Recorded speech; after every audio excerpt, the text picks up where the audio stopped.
اعوذ باللہ من الشیطان الرجیم، بسم اللہ الرحمن الرحیم۔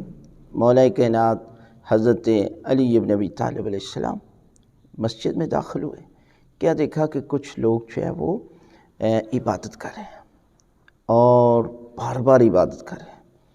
تو مولا کائنات نے پوچھا یہ کون لوگ ہیں؟ تو لوگوں نے عرض کی مولا یہ اللہ والے ہیں، رجال الحق ہیں، اللہ والے ہیں، عبادت گزار لوگ ہیں۔ امام نے فرمایا کہ ان کی کھانے کا بندوبست کون کرتا ہے؟ تو عرض کرتے مولا یہ ہمیں سعادت حاصل ہے کہ اتنے لوگوں کی نیک لوگوں کی خدمت کرنا اور کھانے کا بندوبست کرنا، یہ ہمیں سعادت ملی ہے۔ تو وہ امام کہ جو اگر کسی سے دشمنی بھی رکھتا ہے تو اپنی مرضی سے نہیں، اللہ کی رضا کی، اور کسی سے محبت کرتا ہے، تو وہ مولا کائنات جو ہے وہ غصے میں ہو گئے، اور اس قدر غصے میں، اور کہا کہ ان لوگوں کو مسجد سے باہر نکالو، اور ان کا عمل کوفے کے کتوں سے بھی بدتر ہے۔ وہ بھی رزق کی تلاش کے لیے کوفے کی گلیوں میں پھرتے رہتے ہیں، اور یہ لوگ یہاں پر بیٹھ کر صرف ذکر خدا اور روزی کا کوئی بندوبست نہیں۔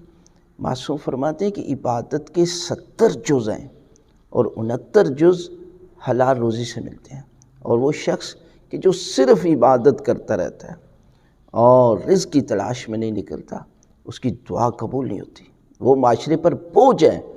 فرمایا کہ جو شخص صبح سویرے یا گھر میں روزی کے لیے باہر نکلتا ہے تو اس کی موت آ جائے تو وہ شہید کی موت ہے۔ یعنی اتنا بڑا درجہ معصوم نے بتایا کہ معاشرے کو صرف عبادت گزاروں کی ضرورت نہیں ہے، جہاں پر اللہ کی ذات نے تم پر نماز واجب کی ہے وہ نماز پڑھو۔ اور اس کے بعد جو ہے دیکھیں سورہ جمعہ میں اللہ کی ذات بار بار فرما رہی ہے کہ جب جمعہ پڑھ لیا جائے تو اللہ کے فضل کے لیے، اللہ کے رزق کے لیے نکلو۔ صرف عبادت کے ٹائم پر مسجد میں آؤ، اس کے علاوہ جو ہے وہ جا کر یہ عمل کرو، روزی کماؤ، یہ اس سے لاکھوں بہتر ہے کہ جس سے آپ جا کر کسی غریب کی مدد کرتے ہیں۔ یعنی اس پیسے سے آپ غریب کی مدد کریں گے تو اللہ اور اللہ کا رسول جو ہے وہ آپ کے اس عمل سے راضی ہو جائیں گے۔